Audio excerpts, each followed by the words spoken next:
Hi, my name is Leo Chen. I'm the Applications Engineer for Linear Technology's Digital Power Managers. Today we will focus on one of these parts, the LTC2978.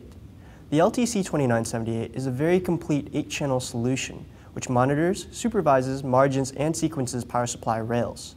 It can autonomously trim power supply outputs to 0.25% accuracy, and it acts like a black box recorder in the case of a power supply fault.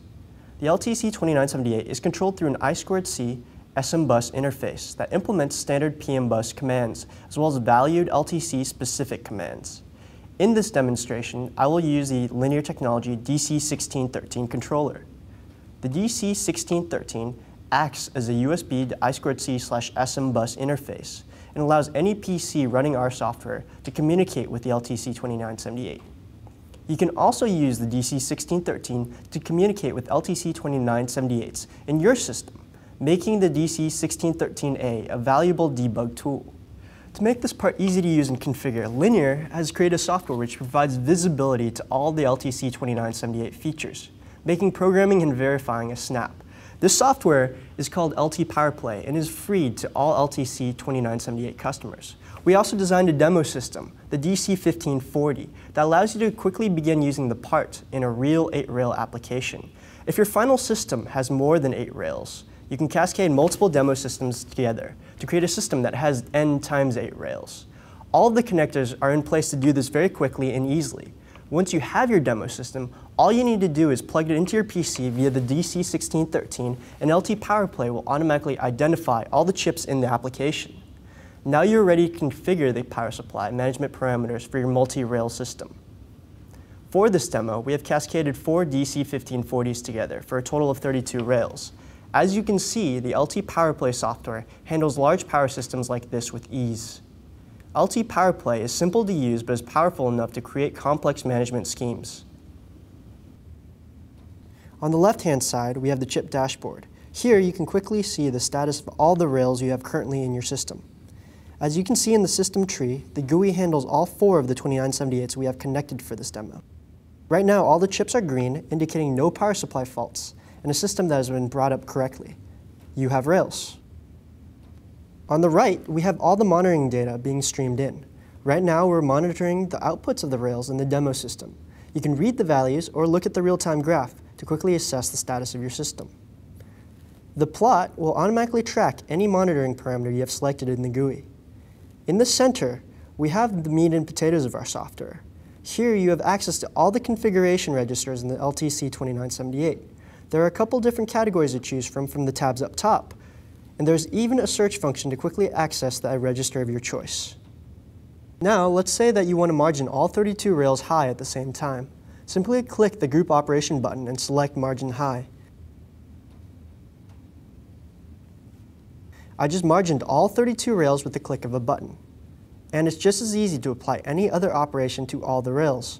I'm going to reset all the rails to their nominal voltages with the group operation. You can see the results inside the telemetry panels.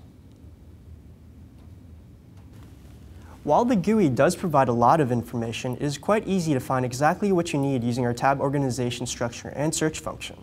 We also include some features that are meant to streamline the design process of a multi-rail system that are not readily apparent in the main GUI window. These features save valuable time when configuring or debugging your system. One such tool is the fault sharing diagram. The fault sharing diagram allows a user to easily configure how individual user-defined faults are shared within a multi-rail system. The LTC2978 defines 2 fault zones using 4 fault pins.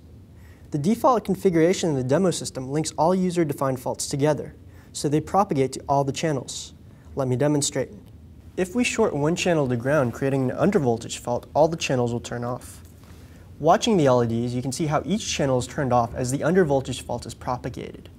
In this configuration, the LTC2978 is programmed to automatically turn the supplies back on after being brought down by a UV fault caused by these pliers. Watch as the part attempts to turn on the rails in sequence and shuts them off when the fault is detected.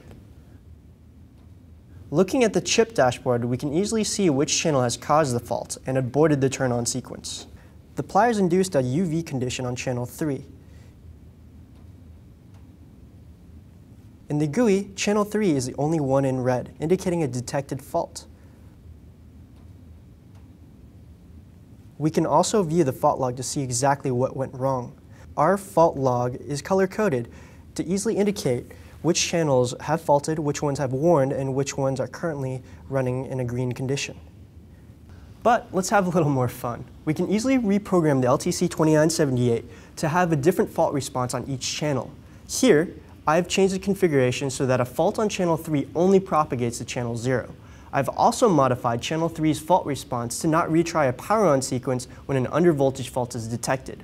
Channel 3 will fault off and stay off, and it will bring channel 0 along with it.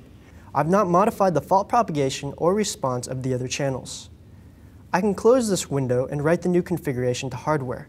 I can also click this button to store the configuration into non-volatile memory, so that this configuration is recalled during subsequent power-ons. Let's bring down channel 1 with the plier-induced UV fault. Like before, the channel 1 UV fault propagates to the other channels and turns them off and initiates an automatic retry power-up sequence. Now, I turn the dreaded pliers onto channel 3. A UV fault brings about a different but expected behavior. The new fault propagation and response parameters turns off channel 0 and 3 only, but the other channels stay on exactly as programmed. In the GUI, channels 0 and 3 are red, indicating a fault. This reconfiguration of channel 3 fault propagation and responses took less than 30 seconds to describe, implement, and verify. So this quick overview was meant to demonstrate the utility of the LTpowerPlay GUI, as well as introduce the rich feature set of the LTC2978. The GUI does a great job of organizing the data collected by the LTC2978 in a meaningful way. The DC1540 demo system is a great way to get started using our 8-channel digital power manager today. For more information, visit us at linear.com. Thank you.